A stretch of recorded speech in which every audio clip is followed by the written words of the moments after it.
Hello and welcome to Summit 22 Launch Your Idea. I'm Svetla Staykova and I am manager and owner of Innovative Services, the host today. And I believe that each person has a unique potential. That's why I have created Launch Your Idea, the business coaching program that will help you launch your idea into a successful business. This is our target, and we will share today some tips and insights how you can do it. So let's start with why you should launch your idea.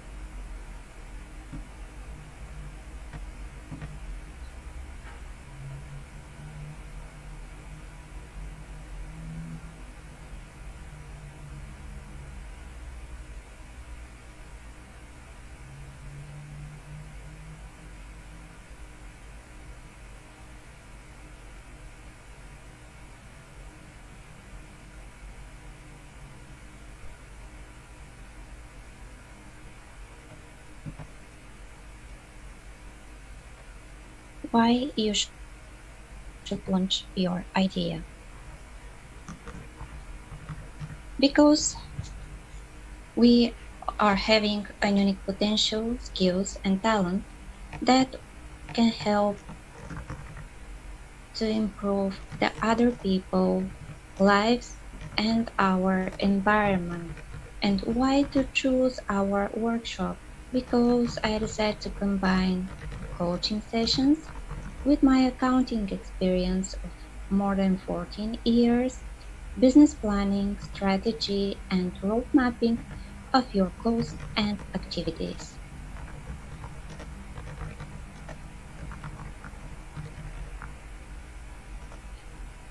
So, from where you can start, you can ask yourself those questions. Do you have an idea? Is it solving a problem? What are your vision and goals? What are your dreams?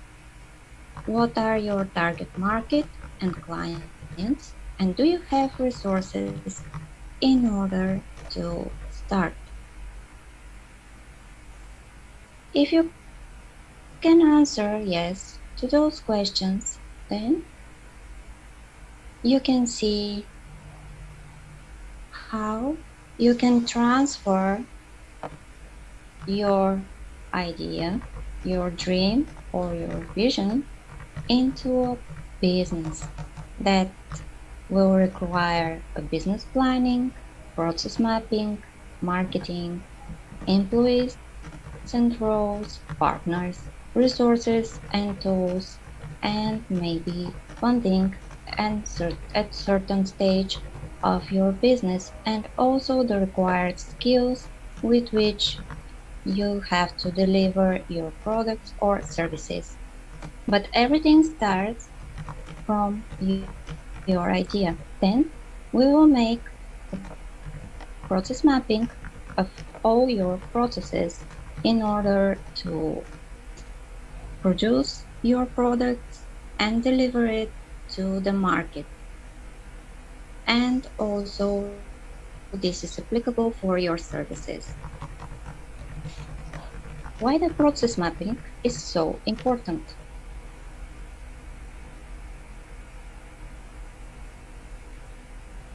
All your business activities are connected, influence each other, and create a cash flow. We can showcase it with a watch or any other machine. Same. All your business's activities, as I said, are connected as these wheels here on the picture. And if one of those wheels is missing, then it won't be able to move forward the other wheels in the watch, for example. And what will happen if they are not moving and moving forward? Then your watch will stop working. And the same could happen with your business.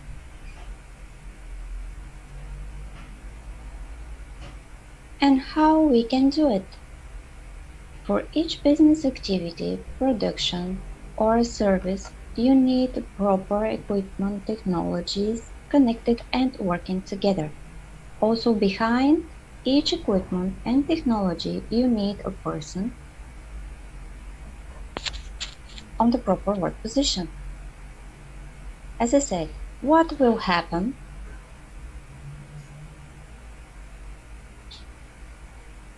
if it's a watch? It won't work properly, it will show the time with delay or faster, or it might not work at all. What could happen with your business is, again, delays on delivering the goods, products, or services, or delivering on time or even faster, but with poor quality. If you decide, for example, to take out the control of the quality of your products and services, or if you don't have such a process in place. Or in the worst case,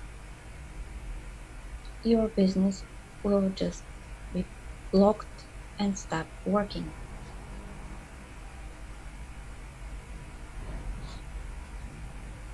What we should include in creating our business roadmap: the sequential connection of the machines activities, the time of their execution, working positions, activities, the needed skills, time for each activity, supply chain, marketing activities, clients.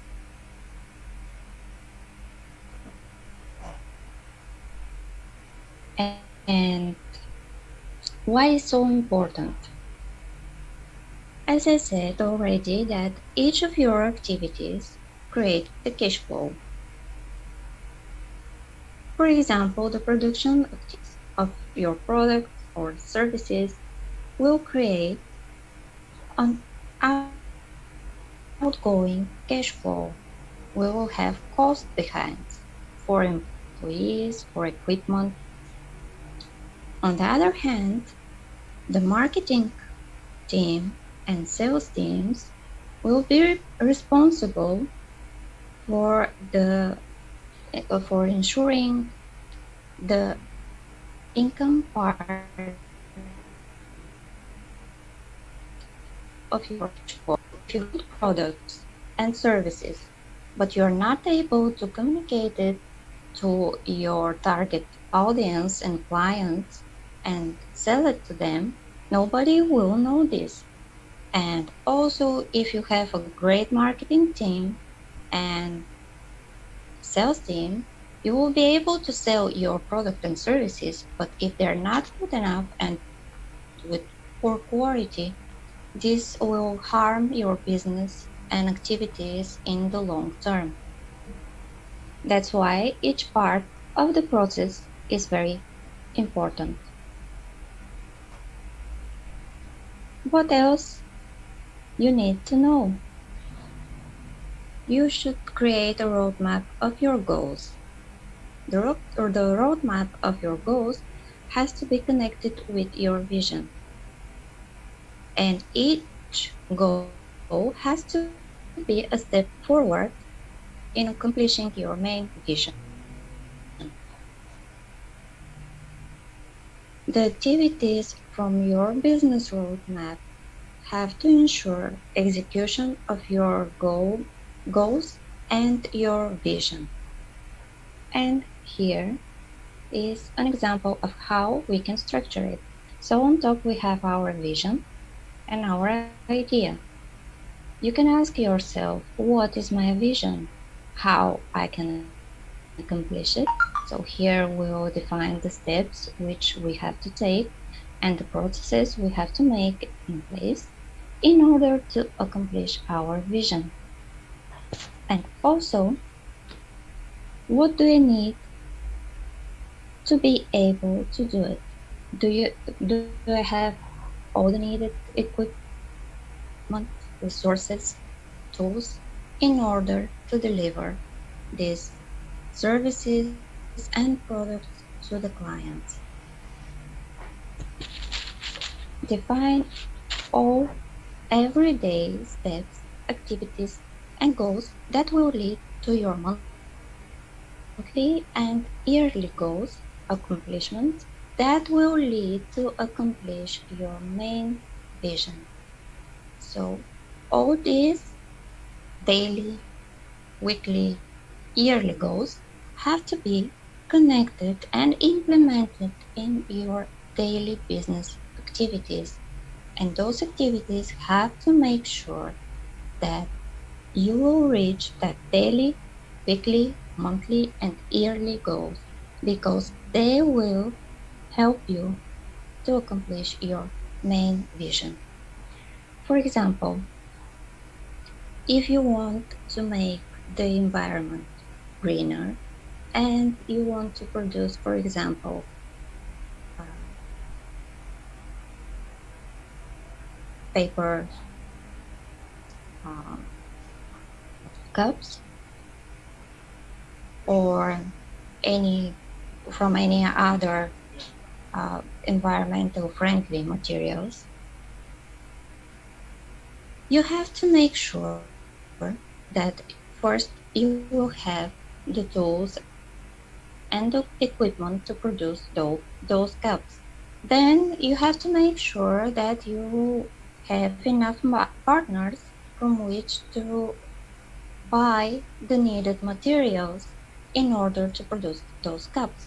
And then you need a marketing and sales team in place to promote your product to the other people.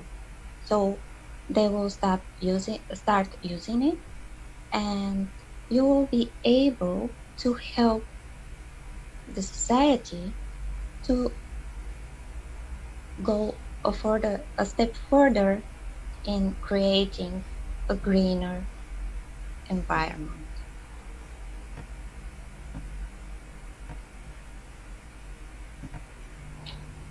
Also, why is important to have all the processes in place is and make sure they're working and connected together as a well-built machine is to make sure that you won't have gaps in place or blocks in place inside the process. For example,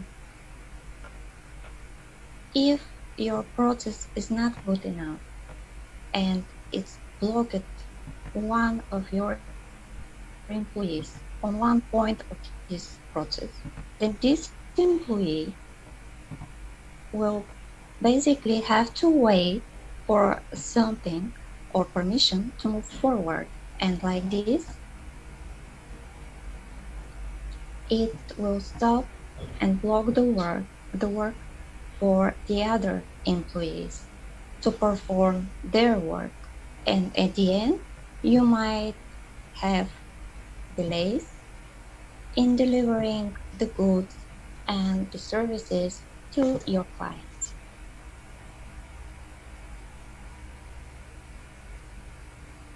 And here it is. What happens if something goes wrong, not according to the plan? That's why we have a risk prevention plan in place, target to prevent or minimize the risk for your business activities, whether it's internal or external. For example, it could be an incidental event like breaking of machine, producing machine, So you should have action plan in place what you are doing in such cases. Do you have support near your place? Do you have employees that can fix these machines at place? Or you will call on an external partner that will have to come at place and fix the machine. And when you have this risk prevention plan, you save your of thinking and searching for solution at that moment when the stress is extremely high for you. And you can just act according to the plan, fast and reliable. Of course, we cannot predict all the bad events that could happen, but if we have a risk prevention plan in place for internal and external threats and risks that might happen, we will be able to act very fast and respond to those risks. For example, as an external risk to your companies could be the supply chain, because you are relying on the deliveries from different suppliers. One example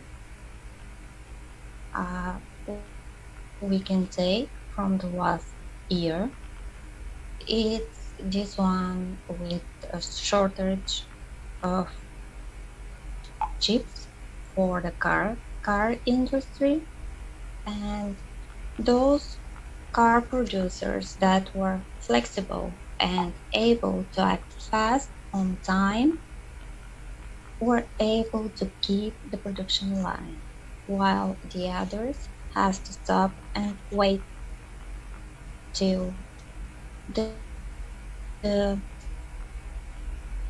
availability of chips is in place again on the market.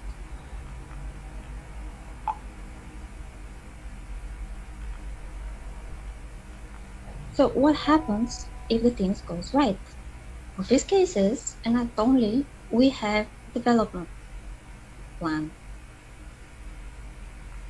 that will include all the activities that you can take in long-term targets to accomplish your long-term targets and develop your activities even in a new areas and release the potential of your business.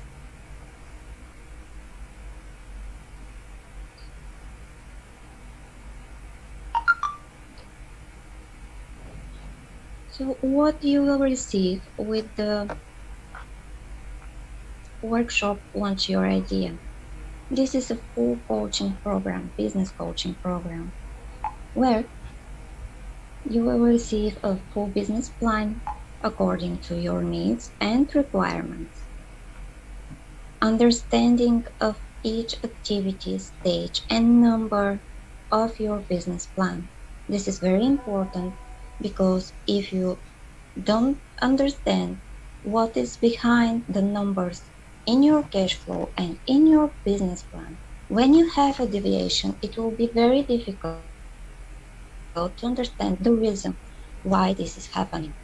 But because we are working together to create your full business plan, you will be able to know and define very fast the reason for the deviation in your business plan.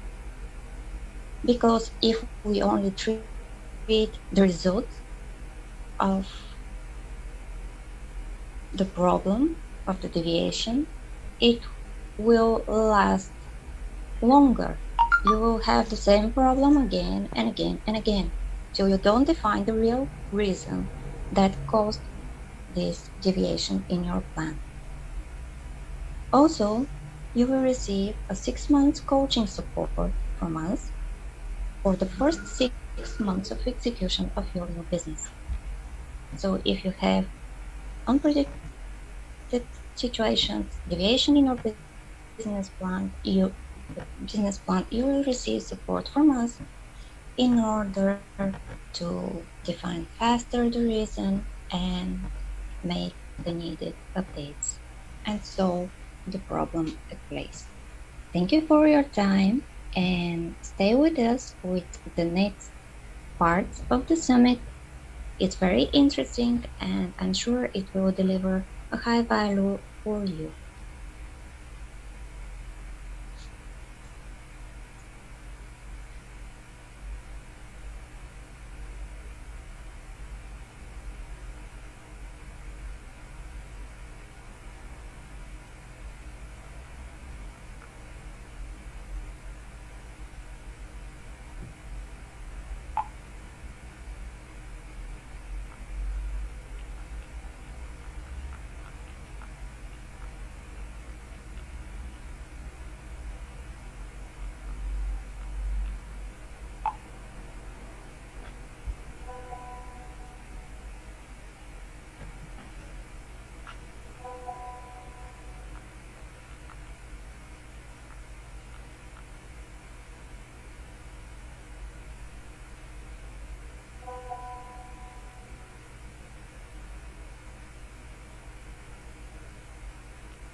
Hello and welcome with our second part, personal SWOT analysis. What is this? It is defining your personal strengths, weakness, opportunities, and threats. It's similar to the business SWOT analysis, but we will do it for you as a person. How you can define your strengths. What are your skills? What are your talents? What are you doing effortlessly? What are you really good at? You can make a skill test that forms just to take your technical skills, for example, language skills, in order to define what is the level of your skills and in which areas you are really good at. What is your potential? What are your values? Why is it important to define your core values? This is important because all your decisions and actions will are based on your core values. Those are the values that you won't replace or exchange for anything else, for money, for success, for fame, for example. And those values decide your actions and your vision on a subconscious level. Once you define your values, you will know exactly what you want to do and how you want to do it. What are your strengths? What childhood interests or dreams did you have? Have you done something about them? Is it possible to be one of your talents? When we are children, we have many interests, we are curious about a lot of things, and we like or love to do a specific kind of things. And later on in our life, we might decide to not develop our skills in these areas because of our family advices, our parents' advices, our friends' advices, what the activities the society is promoting in order to have a successful life and a successful professional career. But today, in almost each activity and area can be transformed in a successful business. So maybe you can think of again develop your skills in those areas of interest and also expand your strengths. What part of your work you can be proud of? If they're exactly the same person in front of you, how you will describe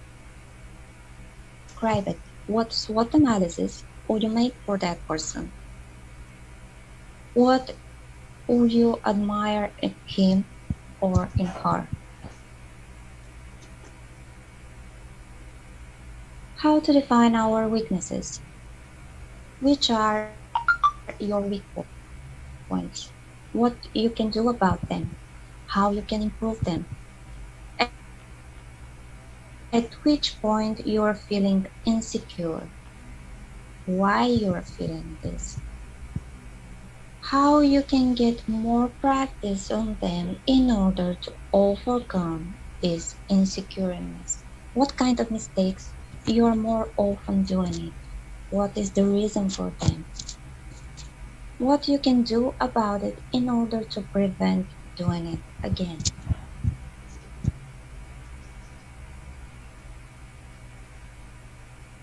Before to continue with the opportunities, I want to share with you why it's important to define your weaknesses. It's important to know your strengths and your weakness, whether you will be an employee or a business owner, in order to know yourself very well. Because to have a business, it's not an easy job. You have to deal with a lot of challenges, stressful situations, competitions, and sometimes unfair attitude for you or to your business. So if you don't know and you haven't defined your strengths and your weakness,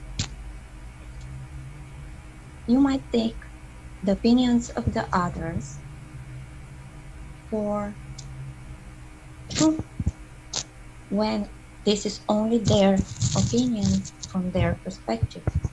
Their opinion can be based on, um, for example, their weaknesses, their strengths, the interests they have, for example, um, in order to stop your business or stop you doing what you're doing. That's why you need a clear picture of your strengths and your weaknesses. And then we can continue with the opportunities. What helps you to develop those opportunities is to never stop learning,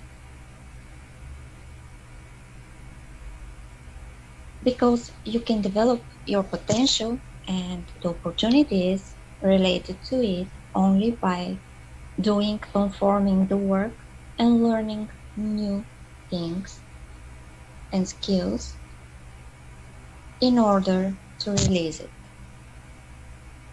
So you can think about, what do you need in order to add more value and skills and knowledge to those you already have? Do you have interest in different fields? Are they connected somehow to the skills and knowledge you already have? What even, just a moment,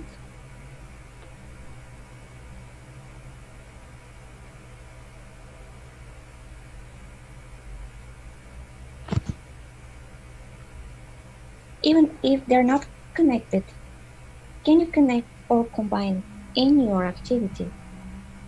What is your potential? What is your vision for your life and the life itself? What are your dreams? Threats. What do you afraid of? Can you define if and when you act due to fear? What kind of external factors can affect you? Your actions, your way of thinking, your mood, your way of work, and your self esteem. It's very important to define those things because they will impact your activities.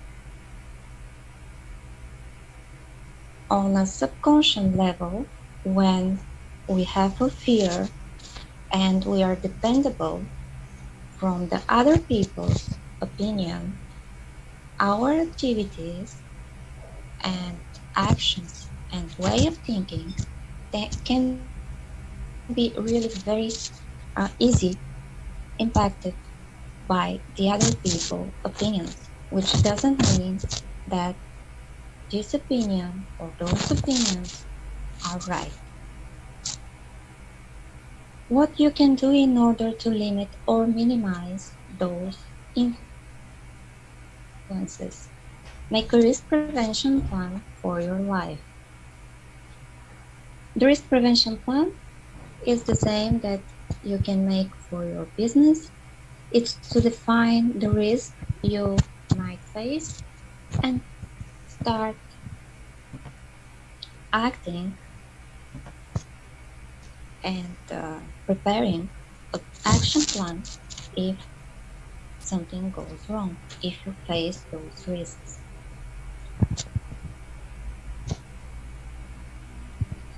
And here you can see how we can showcase our strengths, weakness, opportunities, and traits. So in the core are our strengths.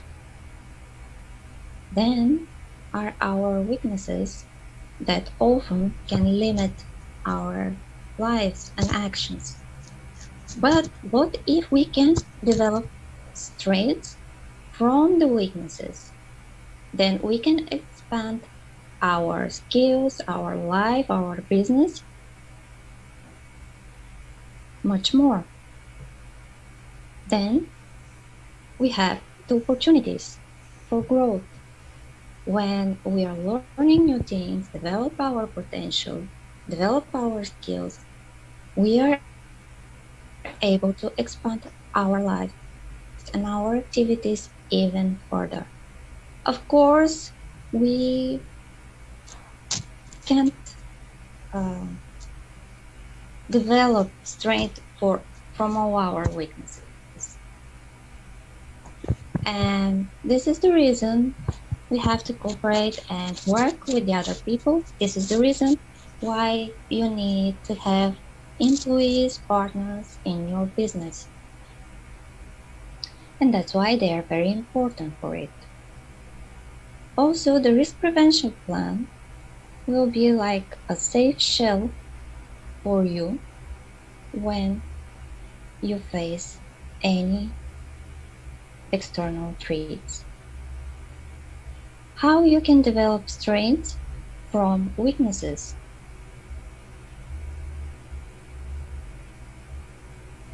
When we see our interests, our talents, our potential, and weaknesses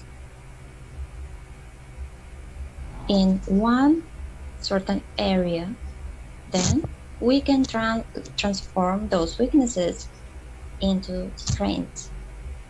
I will give it an example. I'm curious about the new technologies. Also, I have a talent to be very fast learner in this area. But my weakness when I initially start my freelancing as accountant and I wanted to have a website, for example, to present my services, attract clients, have communications with them, and also offer the part of the services online and make it digital. And my weaknesses was that I can't build websites. But because I have my interest in the same area and my talent is to learn fast in this area, it was easy for me to transfer this weakness into new strength and even opportunities. And with the available digital tools on the market, I was able to build my website for the freelancing services and also later on to build my company's website and on um, another 5 websites for my projects. And this is the way how you can transform your weaknesses by developing new skills in your area of interest and of talent as well. Thank you for your time. I hope this was interesting for you and stay for the third part because there you will see the creative coaching session of Dan Manning and Orsolya Galantai. It's very interesting. Stay with us.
Hello. How are you? Great.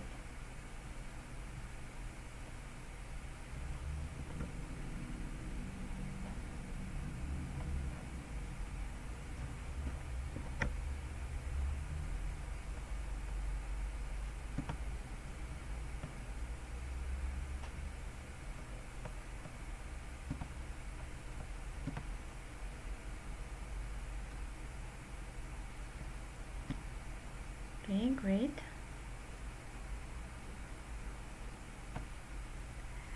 Hello, Dan. Hello, Orsolya. How are you? Ready?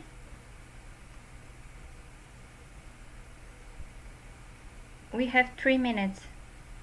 Oh, yeah.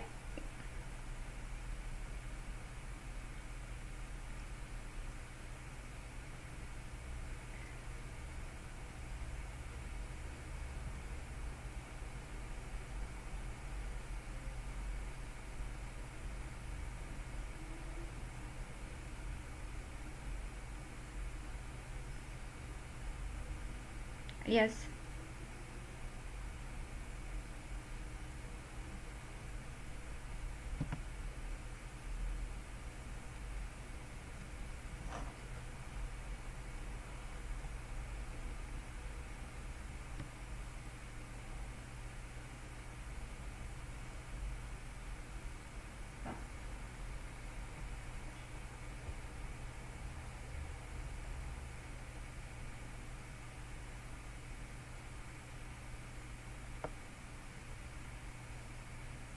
Excuse me.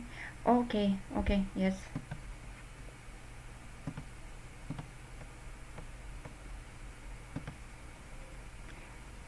Just a moment. I will make you a host.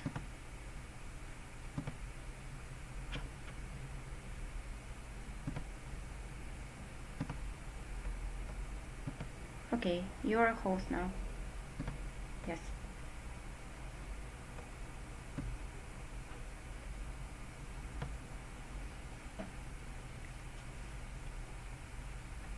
Just we have to be quiet now because I will switch on the audio. Okay, everything's okay? Okay, great.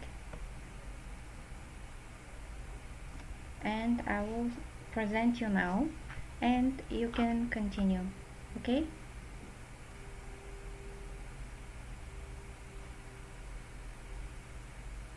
The streaming is with delay, so we can start now. Okay?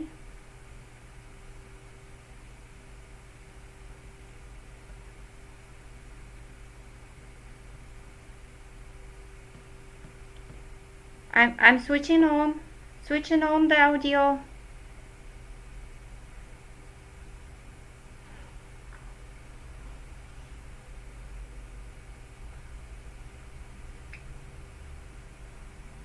Okay. Can we? Okay, we can start.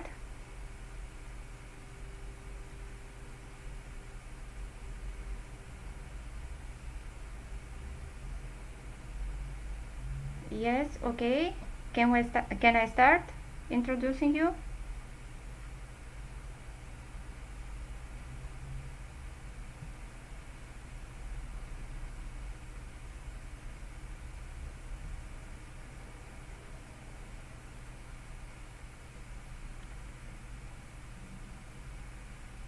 I can do it for you while you are talking. Okay. Okay. Shall we start?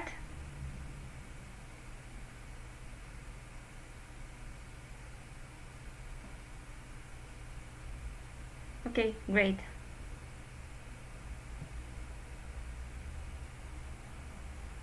It's honor for me having on Summit 22 launch your idea, Dan Manning and Orsolya Galantai as special guest coaches. Dan Manning is critical thinking and creativity coach. He combines his career in military problem solving with the latest scientific research to unlock the power of better critical and creative thinking. Orsolya Galantai is creative expert at Spark Institute, marketer, communicator, and innovation skill trainer. It's honor for me having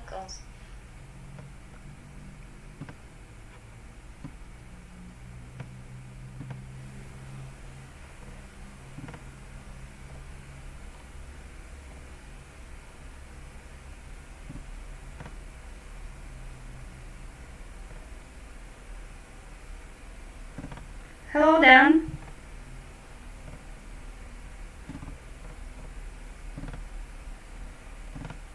How are you? Yes.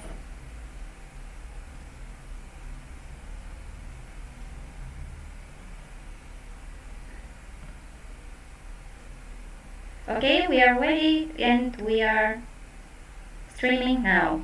We can start?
Yes. Mhm. Okay, we will make a short break and we will continue in a few seconds or minutes.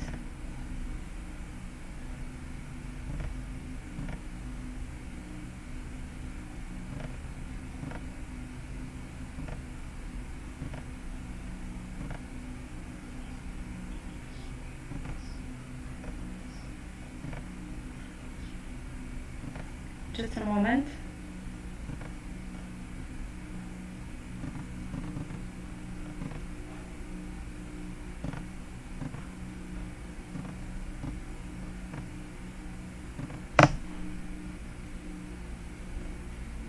Okay, let me check. It was perfect yesterday. I did the same. I don't know why it's not working.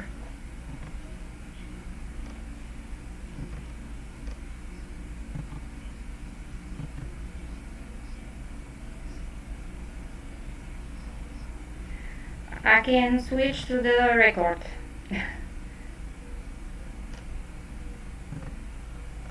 Because I can't fix the sound from here. The settings are the same. I did the same as yesterday, but I don't know why the sound is not good. So maybe it's, yes, yes, I'm sorry. Really. Okay, okay, okay, thank you. Bye.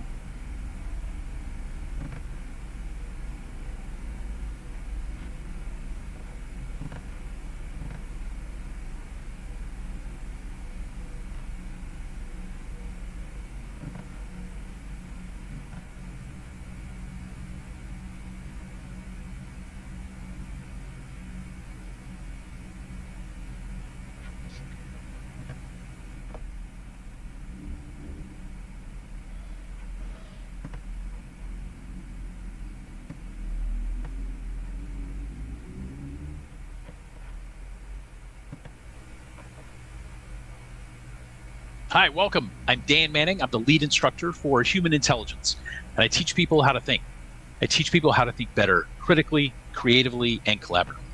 And today we're going to talk for just a few minutes about how entrepreneurs need to think and the benefit of the skills that entrepreneurs get from better critical thinking and better creative thinking. When it comes down to it, entrepreneurs are full-time problem solvers. If you're thinking about your idea and how you're looking to turn your idea into a business or try to generate some additional income, you've got a problem. It's a problem that's faced every entrepreneur since the first person tried to sell anything. You have to figure out what you're going to sell and how you're going to sell it. Every day, over and over and over, until you find some system, something, some approach that's going to work so that you can sell that thing and you can build a business out of it. So essentially, your mission as an entrepreneur is this. You have to learn. You have to learn not just a little bit, you need to learn a lot. As an entrepreneur, you need to learn as much as you can, as early as you can, as fast as you can, as cheaply as you can, and then you try again, and then you repeat over and over and over, day after day. And you do this best when you start with good critical thinking, and then you move to good creative thinking. And we're going to spend a little bit of time today talking about both, and then in a few minutes, Orsolya will join, and she'll give you some ideas about better creative thinking in business as well, along with a great case study example. So let's start for a second thinking about good critical thinking. Now, critical thinking is all about how do I solve a problem? But not just any problem. I have to solve the right problem, the problem that I actually have. So there's some things that get in the way of your ability as an entrepreneur to be a good critical thinker. So let me give you a quick example.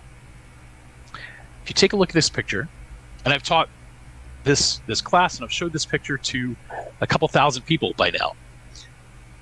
And I ask them, what do you see? And what I get from the people in the audience, most people will say, I see a frog. And I expect probably most of you see a frog as well. But then one person will say, well, wait a minute, I see a frog, but I also see a horse.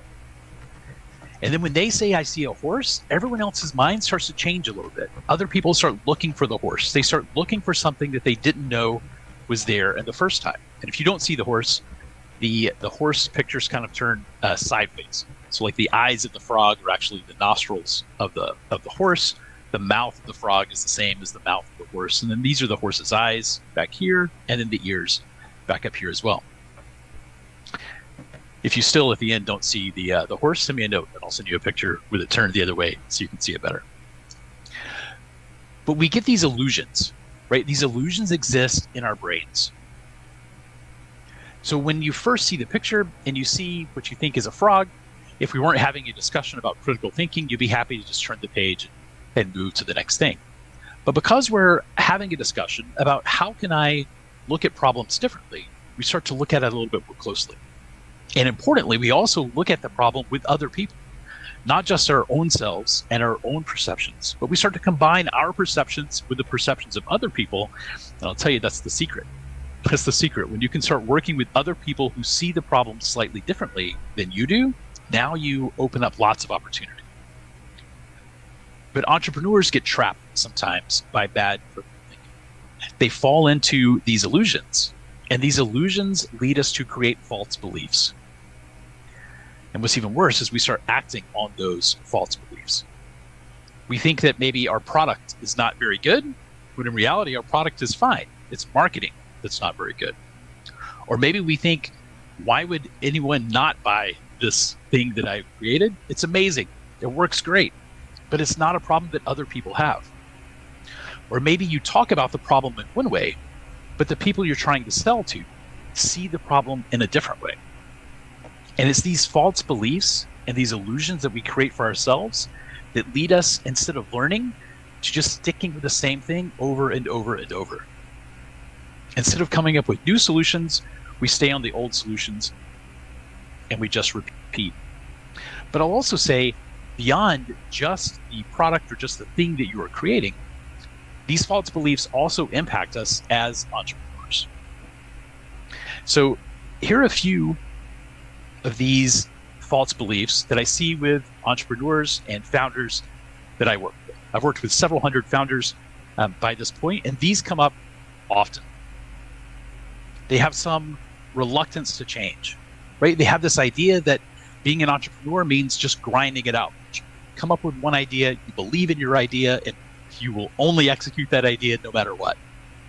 But the people who actually succeed as entrepreneurs, they know they have to learn and adapt. Other times we'll have this fear of failure, that we're afraid that if we fail at being an entrepreneur, somehow we failed at life. And that's just not true. Being an entrepreneur is hard. It's difficult. And if you know that going in, now you can start to see that failing to sell this one thing doesn't mean that you're a failure. You just have to learn. You have to adapt either the thing or adapt yourself so that you can get better.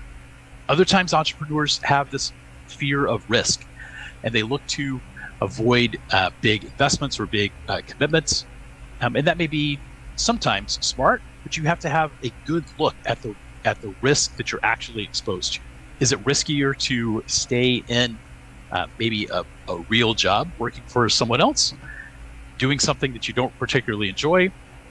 Or is it riskier to step out as an entrepreneur, to launch your new idea and to try something different? The one other one I'll talk about here is this focus on competition. Lots of times entrepreneurs are focused on how can I beat everyone else? But at this very early stage in your business, I would tell you that competition is one of the last things that you should be thinking of. You need to get good at designing the product or the service that you're going to sell, good at marketing that, and then the competition will take care of itself. You have bigger things to worry about. But what happens is we start thinking in terms of competition rather than cooperation or rather than creativity, and it traps us in a place, and we just keep doing the same thing over and over, trying to beat that competition, when in reality the competition is us. But here's what happens. When you're able to be a better critical thinker, you have a better idea about what the real problem is.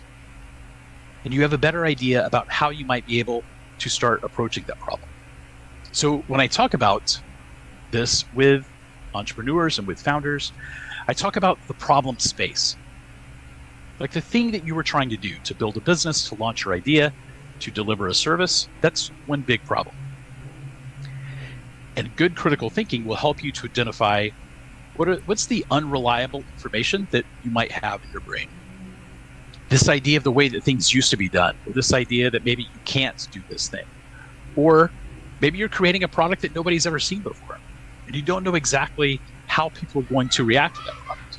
So you want to make sure that you're clear about those places where you don't have good information. And then you want to look at your own biases as well. The biases that say, my idea is the best idea, or that I have to do this alone. And now you want to identify those as well. And once you've identified those pieces of thinking where you are maybe not thinking as clearly as you could, or it's leading you to bad conclusions, everything else is space for creativity. Everything else is space for you to expand your mind, to expand your ideas, to expand your network, to work with other people, to start coming up to solutions to the problem you actually have, rather than the problem you just imagined you have. And this, I argue, is where learning starts. That learning starts at creation.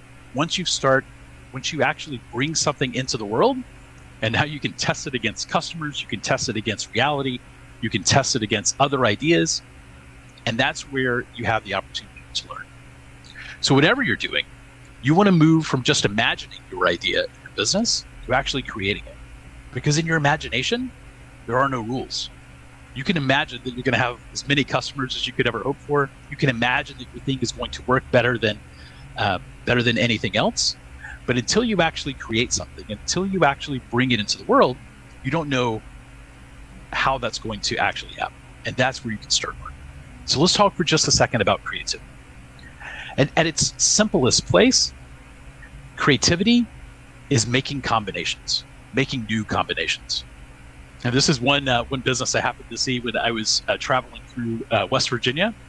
It's probably not the best business, if I'll be honest. The combination of a Bible store and a tire store is a unique combination, but you'll remember them, right? You'll remember that they are the one there. And as far as competition, they have no competition. They're the only Bible and tire store in America.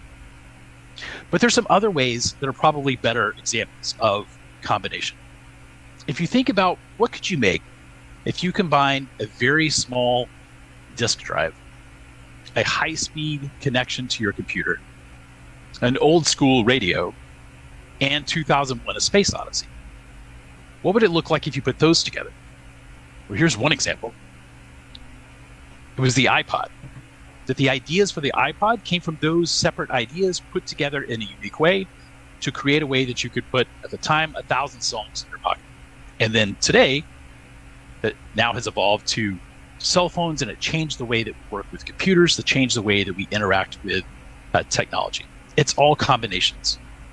Other combinations that we see are with Uber, for instance, right? Uber is a combination of a individual's car and a taxi cab. The people who created Uber, those entrepreneurs, put them together in a unique way. Airbnb is the same thing. You take the idea of a bed and breakfast, the idea of a hotel, the idea of a private home, you put those together, and now you've created some new idea that is unique and has a unique place in the market. But it's not just for huge companies. This was a guy that I met on a trip to Japan, and he sold just loose green tea, but he was hilarious. I don't speak any Japanese, but all the people around me thought he was very funny. And he had this huge smile, and people were attracted to him, partially for the tea and partially for the entertainment. And he was able to create this unique place in that market where people showed up just to listen to him and hear what he was saying. And while they're there, they will buy some tea as well. So if you ask yourself today, what combinations could you make? What resources do you have available to you that you could start putting together to create something that's new, something that's different in the market, something that you can do better than maybe anyone else in the world, or maybe just better for the slim piece of market that you are pursuing? This is creativity, putting those ideas together in a unique way to create a unique outcome. And when you do that, now you start to learn. And as I said, learning is your mission. It's the entrepreneur's mission to learn as much as you can, as early as you can, as fast as you can, as cheaply as you can. Not just once, but over and over and over. And the way that you learn is like this. You start by thinking critically to shatter illusions, to think differently, to think separately from the way that you would typically think, and to make sure that you're identifying the problem that you actually have, not the problem that your brain is lying to you, telling you that you have. And now you start thinking creatively to come up with solutions to that. But the way that you do that most reliably is with other people, that you collaborate, that you collaborate with other entrepreneurs, you collaborate with people like myself and with Orsolya to come up with new ideas and to help them to see the problem in a slightly different way. And when you start seeing the problem in a different way, you've opened up opportunities, you've opened up new possibilities. I'll tell you that for me, moving from being in the military to being an entrepreneur, that I've learned so much from the other people that I've worked with, that I've learned so much from people like Orsolya and Svetla, and that we've been able to come together to create something that none of us could have created alone. And that is the promise to you, that by working together, you can change not only your own circumstance, not only create a great product and a great business, but create great relationships and create a great future for all of us. Thank you for your time and attention. And I'm looking forward to Orsolya's presentation and what she'll share with us about a unique case study and her unique approach. Thank you so much. Thank you, Dan. 5 years ago, me and my friend had a great idea, and we founded a startup. Thank you very much, Dan. I prepared for you to tell you something. Then 5 years ago, my friend and I had a great idea. We founded a startup because we really believed that it would work, and it worked. People loved it. The client loved it. Everyone loved it. Our success rate went to the moon, and we were so happy and proud of ourselves. This is the end of the story. So we lived happily after. Oh, actually, I forgot to mention some other details of this story. We were facing a lot of challenges, problems, doubts, lessons, sometimes a bit of burnout, and a lot of other obstacles that we had to solve. But we had a shelter in the time of storms. What was a really strong purpose. The purpose that we knew why we are doing what we are doing, and a strong determination that we will give up and we solve those obstacles, which were, believe me, sometimes they were very hard to come over.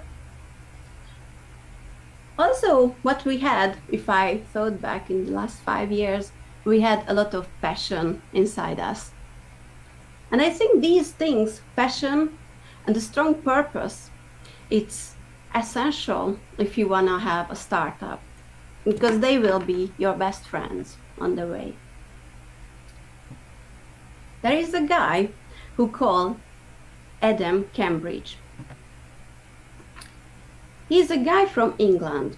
As you can imagine, he really appreciates sun, because if you have ever been in England, you know that sun is not an everyday thing there, mainly rain, what you can met there.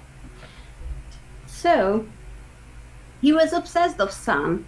First he met sun power when he was 8, and on his geographic class he disassembled his pocket calculator. He has an academic background, and after his graduation he went all over the world, and he settled down in South Africa, the most sunniest place on the earth. He started to work as an engineer who he was giving advices how to set up solar panels, because his background is a climate scientist. So he had a nice day there, a nice life there. Always he went on his hammock and he just enjoyed the power of the sun. But unfortunately, he has another experience, or other experiences which were not so pleasurable. He visited coal-fired power stations a lot in South Africa, and he was shocked how the impact what it's put on nature, and also people who are living in the surroundings. They were dealing, and they are dealing with serious health problems, those people who has to live around these power stations. Also, he visited mines, and he was terrified of the work conditions, how people have to work there today. Life-threatening days, lot of danger, and not good for anyone. My grandfathers, both of them, Actually, they were minors, so I heard really dramatic stories from them, how easily can be exploded these places. Also because he was an engineer and a climate scientist, he knew very well if we are burning coal in power stations, then we put half of the reason why global warming is happening. So we could just do what most of the people do, just put aside all of these disturbing thoughts and going into just somewhere else and just close out everything what we experienced and just have some cocktail and enjoying life. But he was not this guy. He was not this type of guy. He asked his creative coaches and his friends and his colleagues to have a brainstorming session where they put all together all the information what they had before. Also, before, he met Peter Diamandis, who said that the world's biggest problems are the world's biggest business opportunities. And these thoughts were whispering in the back of his head. The world's biggest problems are the world's biggest business opportunities. So they put all together, all the information what they gathered together. The power station.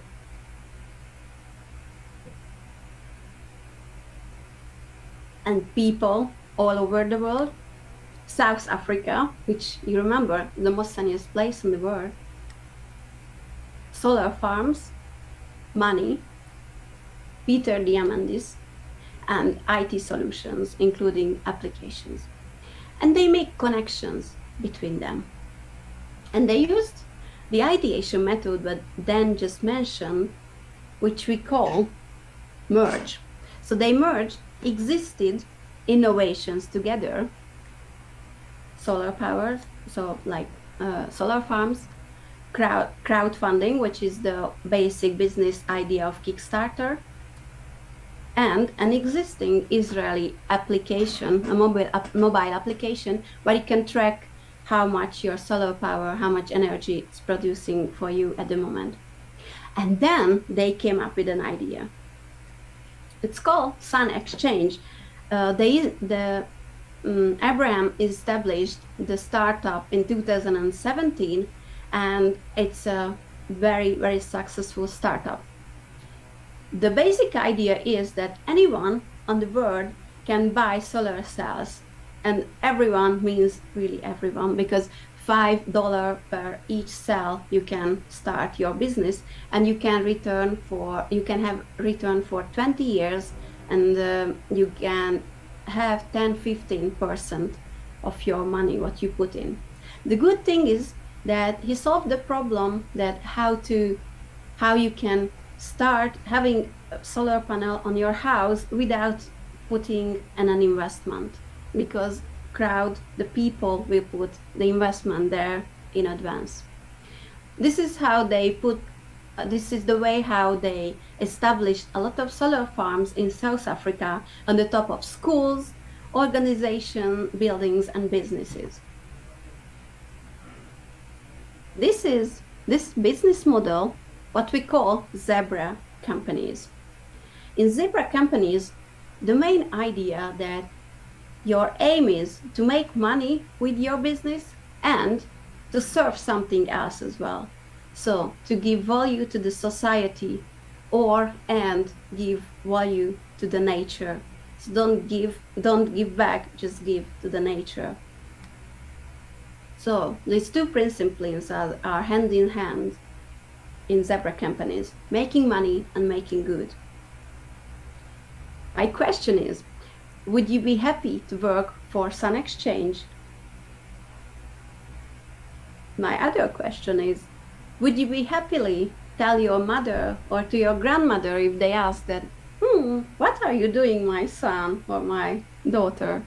Would you be happy and proud to tell them what you are working for? I would, I think. And I thought in this point, I want to make clear for you that I don't work for this company, and also I don't have any business connection with them. So it's not a sales speech. I just wanted to show you this example because this is, I think, a great model and a very inspiring example to see that it's possible to making money and solving all the shareholders and stakeholders problem, solve wicked problems basically. And I just love this idea. Where I work, just if I say, I recently became the leader of Spark Institute. We are a future studies hub, and we help leaders and experts to create a better future for themselves and for their companies. So we are giving workshops, motivational speeches, and other sorts of educational programs. But let's go back to zebra companies. So if here are zebra companies, on the other side of the scale, you can find unicorns. Unicorns were the big busters of startup world in the last 10 years. Everyone was about unicorns, how to build an exponential growth company, how to go for big venture capital investments, how to play for an exit, a liquidity exit, and this and that. And they are successful companies, of course, because they have to make huge money to make favor to their investors, because those investors, they took a huge risk to invest in them, because as we know, only 1 out of 10 are successful of these unicorn companies. So that one has to make that much profit that all the other loses. So they have to promise 10 times, 100 times, or even 1,000 times more what the investors invested them in the first time. While separate companies, they want to also grow, but in a more linear and more stable way, not like a hockey stick. If you see the revenue curve of the company, it's more like a hill. As you can see, Patagonia, Ben & Jerry, Warby Parker, and MailChimp or Jamba, who are providing workplace for people with disability, they are all zebra companies. Like every story, we have to say 4 questions. We have to answer 4 questions: what zebra companies are doing, why they are doing, how they are doing, who are involved in those businesses, and what they are doing. On workshops, when we are when I'm helping, or we are helping with them startups to establish their company and have a business idea which are serving 2 goals, money and good, then we go through of these questions like a business model canvas framework. We go through all of these questions. So the purpose, what's your purpose? Just to have a huge and fast growth, or you want to have a company which lasts for years or decades and give you and to your society extra value? What's the end game of your company? You just want to quit fast, or you want to have a win-win situation when your investors, again, your surroundings, and you have a good business? The how question, it's you have to see that what's your method. You want to create a situation when you are in symbiosis, if I can use this word from nature, when you are symbiosis with your partners, with your shareholders, with your users, and with everyone. Or you want to create a situation when there are winners and losers. Just an example, like Facebook is a unicorn. They using users just for free to create content to their platform, and no one got any check or any income for creating content to that platform. If we users wouldn't do anything, then Facebook couldn't exist. Still, we don't get any share for the profit of that company. It's the same with Uber. They also do the same with their driver. Now, I don't want to go into details, but if you follow me on Facebook, I will share an interesting story about Uber. So this is about the DNA of the unicorn, of the zebra. The question here, what I think, and I suggest you to answer from yourself, that what is the passion, what you really could live for years? Because if you start a startup, you start an entrepreneurship, you will work on that project for years, for 3, 4, 5, 10, 15 years. So it's really make a difference. What is your purpose? And zebra companies are a very good example. We can learn from them, and we can inspire. We can be inspired from them. And just keep in mind Peter Diamandis' words. The world's biggest problems are the world's biggest business opportunities. Thank you.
Third part, make your challenges profitable.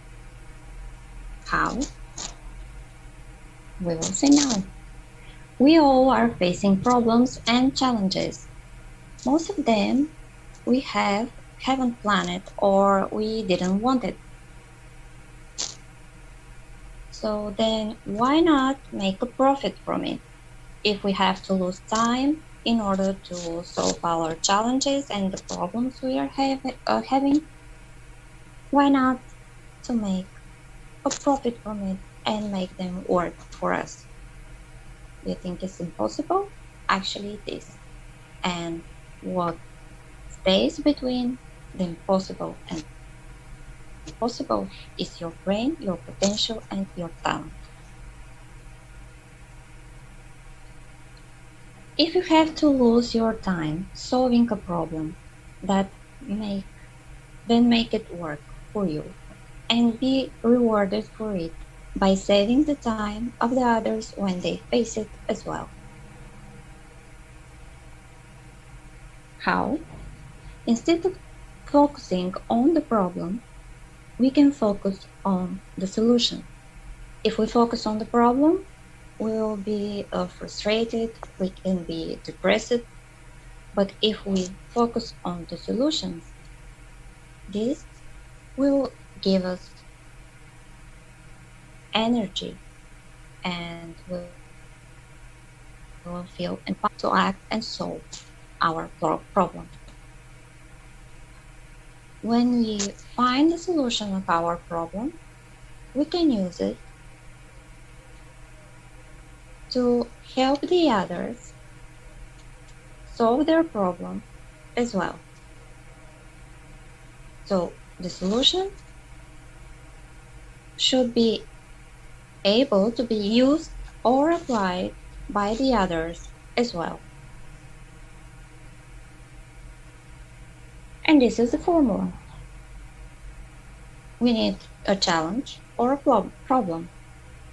Then we need to know our strengths, weaknesses, opportunities, and traits.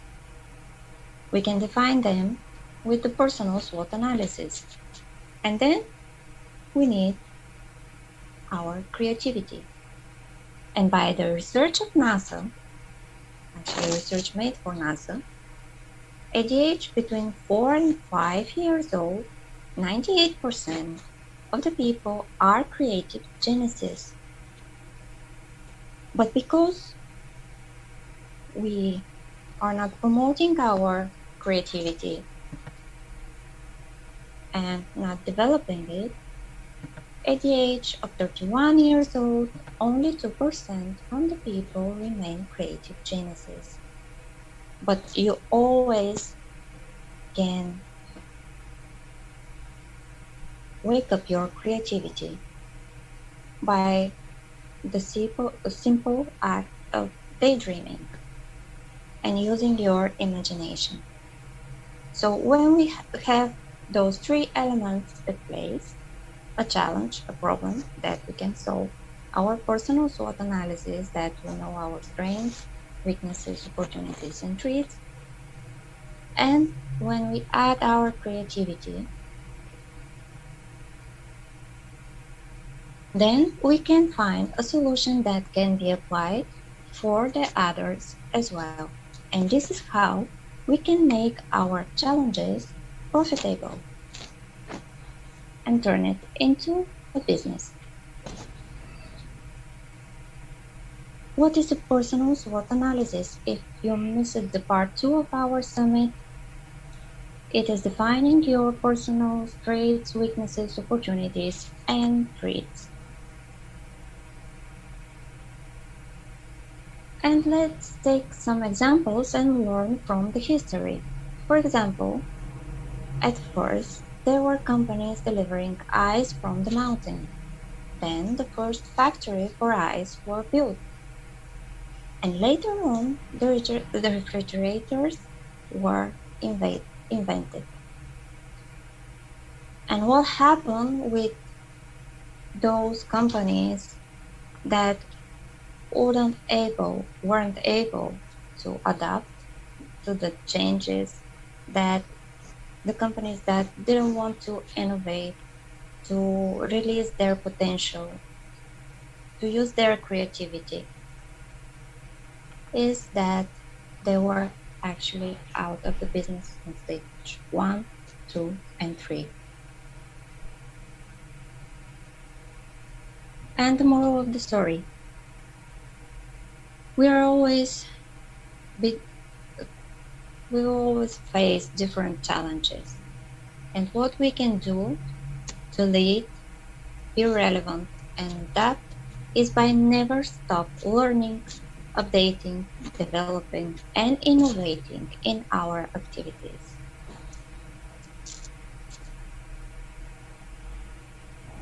This person here was abused, had experienced a toxic working environment, was trolled, was threatened.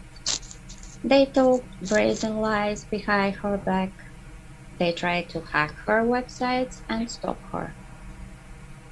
And yes, this is me. But what this person did, start building my company and social network, enlarge her activities, learn new skills, and transfer the challenges into projects that not only solve my problems, but help others to do that as well. And here are some examples. One of the challenges was that automated processes in accounting will replace the need of bookkeeping. But I saw the opportunity in this, which was that this will give me more time for more meaningful activities. Then I asked myself, what would be that activity that would add value to my clients? And this is how the business coaching programs were born.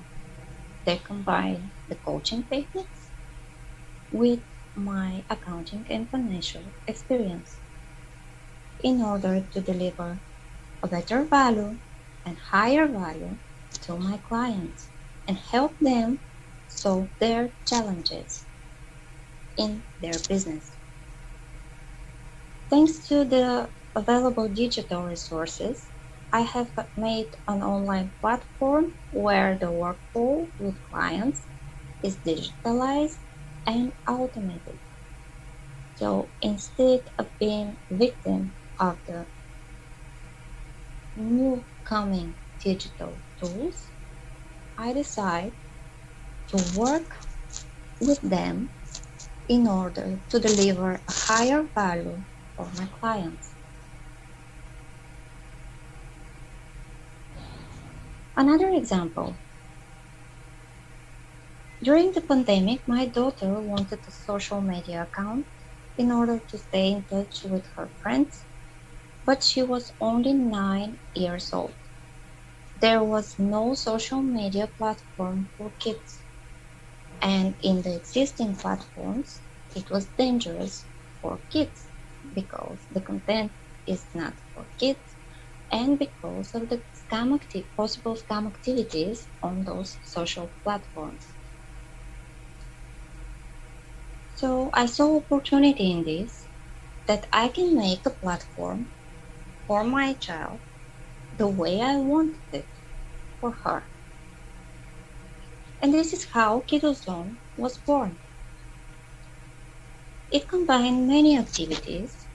First of it is social media, where children can communicate together, exchange photos, videos, and learn more about the other countries and the children from other countries. But at the same time, I wanted this platform to promote curiosity to the science, development of their critical thinking, their creativity, love to the arts, music, and the books. That's why I have created a sections with challenges for them.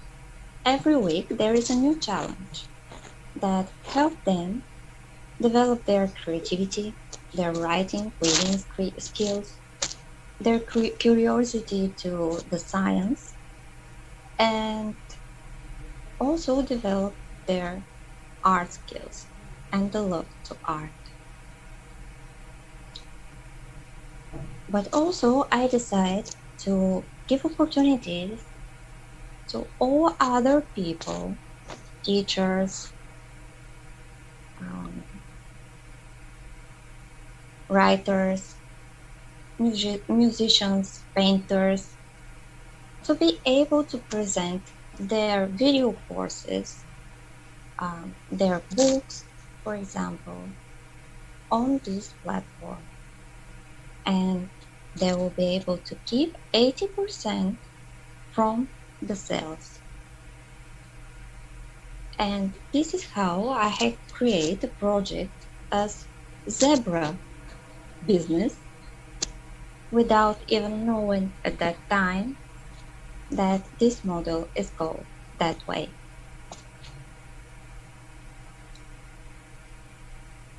So we can take our challenges and convert it into profitable business by and deliver value to all the societies and users and partners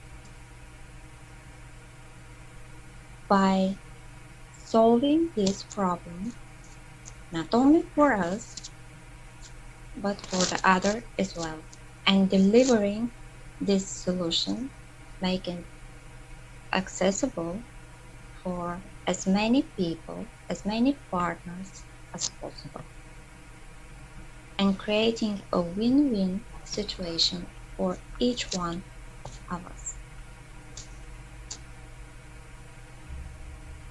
If I can do it, you can as well. What challenges do you have, and how you can solve it and convert it into a business that will deliver this solution to as many people as possible.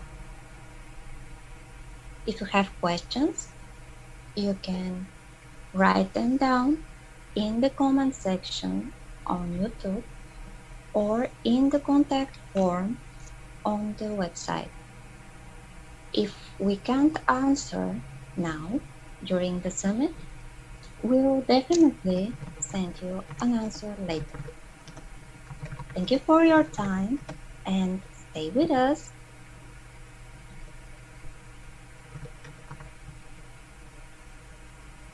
In order to receive more news, follow our webpage, follow Dan Manning and Orsolya Galantai in order to receive more tips and insights of our work.